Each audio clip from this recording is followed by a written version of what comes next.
Hi everyone, welcome back to Corporate Decoder. Today we're diving into the financial records of Columbia Seligman Global Technology Fund. I know what you're thinking, tech funds sound super exciting, but trust me, there's gold to be mined here. We'll explore how this fund, which invests in technology companies around the world, is doing. This semi-annual shareholder report gives regular updates related to the fund's performance and what they have been up to.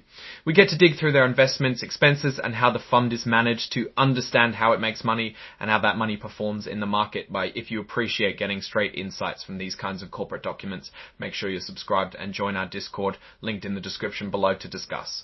This document is their semi-annual shareholder report, covering November of 2024 to April of 2025. Think of it as a mid-year check-in. First up, what does it cost to invest? If you had a hypothetical $10,000 investment specifically in their Class A shares, it would have cost you about $61 or 126% of that initial investment. Different classes have different costs, associated with them. The fund's net assets clocks in at about $13 billion, spread across 68 different portfolio holdings. For portfolio turnover, it sounds like there was about 11% for the reporting period, indicating frequent trading. Now let's peek at who this fund is betting on. To avoid reading endless company names, some of big ones they invest in are Broadcom Inc. with 5.8%, Lam Research Corporation with 5.2%, Microsoft Corporation comes in with a close 5.1%, and Alphabet, the parent company to Google, at 4.3%. These are the giants that make up the bulk of the fund's investments. The fund really likes to put its eggs in one basket. Most of the investments seem to be in the technology sector, and more specifically information technology, which isn't a surprise considering their focus as a global tech fund. Now let's scroll to the actual financial statements themselves. Here we see a breakdown of where the fund's money is actually parked. To avoid listing every little ticker, they're betting big on US stocks, but there are a few countries in the mix. This table shows how many shares they have in each company and what those shares are worth. For example, they have 1 million shares of TeamViewer, a German company, worth about $15 million. They have Taiwan Semiconductor, better known as TMSC, which is the world's biggest chip maker, and over 90% of the investments are concentrated in the United States, which is pretty typical with these reports. The fund also invests in something called the Columbia Short-Term Cash Fund. About $3.5 million is held within that. This acts like the fund's own savings account. And it mentions that it pledged about $5.5 million. This means the fund used these investments or cash as a guarantee as part of some kind of financial deal, like they may be using that to borrow cash. This section digs into how the fund decides how much its investments are worth. Basically, they use a system with 3 levels, depending on how easy it is to find a good price. Level 1 is the most straightforward, and level 3 is much more complicated. If they adjusted any of the values of their equity securities due to them trading in foreign markets, they are classified as level 2.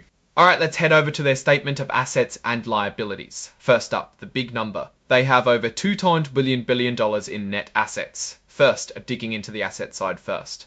Most of that comes from investments in those unaffiliated companies, totaling over $2.1 billion, with about $3.5 million, with about $3.5 million, with about $3.5 million, with about $3.5 million, with about $3.5 million, with about $3.5 million, with over $3.5 million receivable for investments sold to the sum of around $2.4 million, with about $3.5 million, with about $3.5 million, with about $3.5 million, with about $3.5 million receivable for investments sold to the sum of around $244 million, with about $3.5 million receivable for investments sold to the sum of around 2.4 hours, primarily made up of investments with outside companies. They also have cash coming in, receivable for investments sold to the sum of around $2.4 million. On the liability side, they have $1.4 million in total liabilities, meaning the fund doesn't really owe all that much. When we look at liability due to other activities, such as payable for redeemed capital or shares, it makes up less than 1 million IME, and on the same report, they have about 1.1 billion in paid-in capital. That's what the investors put in. Time to see how the fund did over the last 6 months CA. We're looking at the statement of operations for the 6 months leading up to April 30, 2025. Total income for that time was $9 million, mostly from dividends, which are the fund's part of the profits from its enticements. Management fees were nearly $11 million, and they spent a total of about $14.9 million expenses for operations. The investment manager actually waived some money and took on some of those fees, equaling to about $262,000. After subtracting the expenses from the income, they had a net investment loss of over $5.6 million. But here's where it gets interesting. They actually had 139 money from selling investments, so it's not all bad news. They had a net change in unrealized gain overall, meaning they made money from selling investments, so it's not all bad news. They had a net change in unrealized gain coming in at a loss of about $264 million. So taking everything into account, that includes what they earned, what they spent, and how their investments changed in value. The fund saw a net decrease in net assets of $132 million, or about 1.75%. Here you can see how the fund's net assets have changed over the past 6 months and comparing it against last year, 2024. In the last 6 months during 2025 that we discussed, the net assets for the fund decreased by $263 million. However, comparing it to the year 2024, net assets increased by $655 million.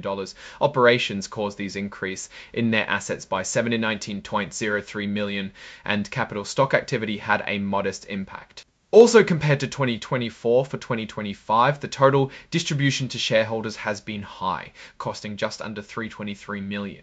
Looking at 2024, this makes sense why the company had an increase in millions of dollars. The company sold more shares, leading the total to reach almost $200 million.